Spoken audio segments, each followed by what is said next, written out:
Friday.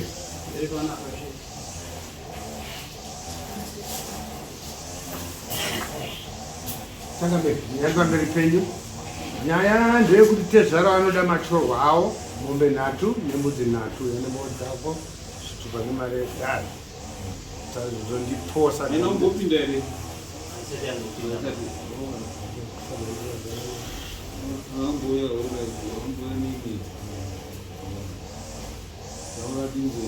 ari kuhere mwana wavo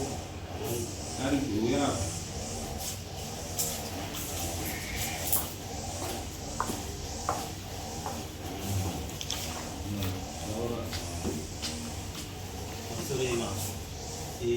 inire kusagadzira ko ndine mwanasikana anonzi Justine Sagandira nditi ndingangoda kupa kanhorwa muchana ndisindasanangura baba vake ndo tangu kuvakomana mumba medu kati baba vake vakashayika namai vake vose asi vasati vashayika aingogara neni muno saka ndokusaka ndauya naye kuno kudare nyaya yandauyira inyaya yekuti mwana uyu akabva pamba around 2017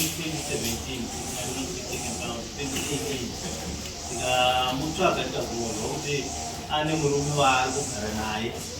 tikamboedza kuburikidza natete wacho kuti wanzi kuti zvakamira sei sezvo anga ari mwana kungoti tingoziva kuti zvakamira sei saka hapana chakaratidza kubuda zvakanaka vanatete vacho vakambozama kutaura nevafundisi vekuchechi hapana chakabuda zvekuti imbaingonzwa kuti akaroorwa muno mutauni munomu muna nyanga rudhumbu even mukwasha wacho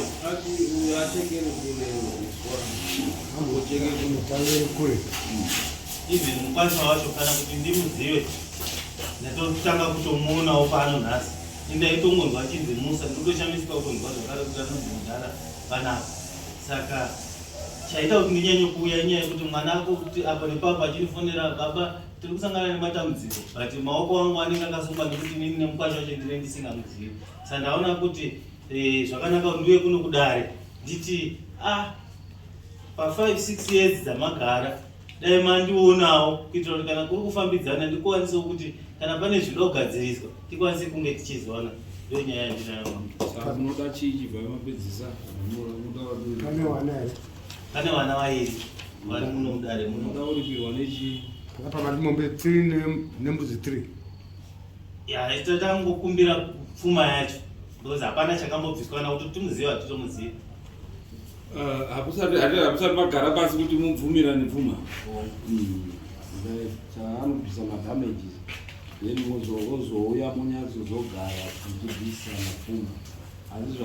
zvaanenge abvisa padare haazozvibvisi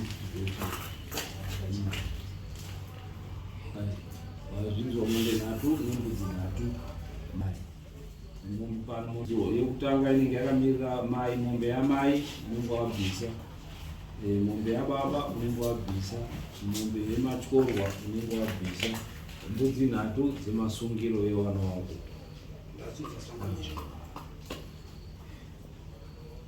saka unoti chii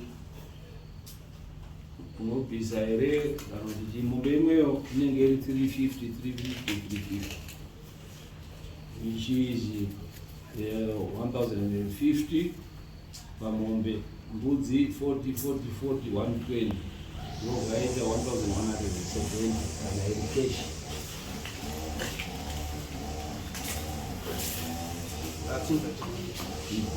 asi nikuda kuti handishandi ndicharamanya mari ndichitsvaga unenge uchibvisa mari pamwedzi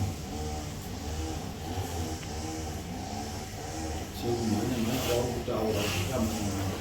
uchibvisa mari pamwedzi ndokumhanya kwako pamwedzi ndikaita $20 pa6 years wotanga nhasi kubvisa $20 ukora unosvinyira here unosvinya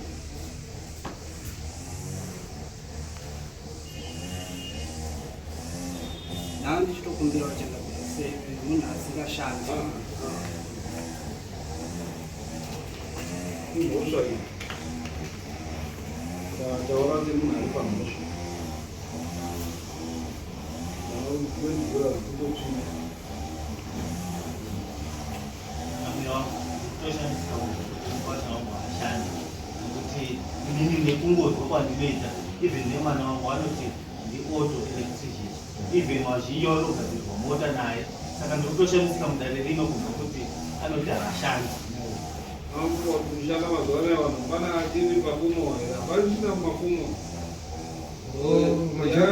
majara diki kubairwa zvitikinyana mazuva ano unozvibaira vega changu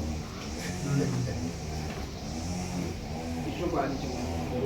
asi mabasa acho ndo anenge asiko saka ndataura 6 months to pay unobvisa 200 pamwedzi wegwaiza starting mafebruary 200 every month 6 months to pay ndokuti wakwanisa kutenga mombe pane Roora makosi enyu mari makosi angu ndine mari dzandakabvisa kunokudai akasvika $30 ndiyadakabvisawo panapa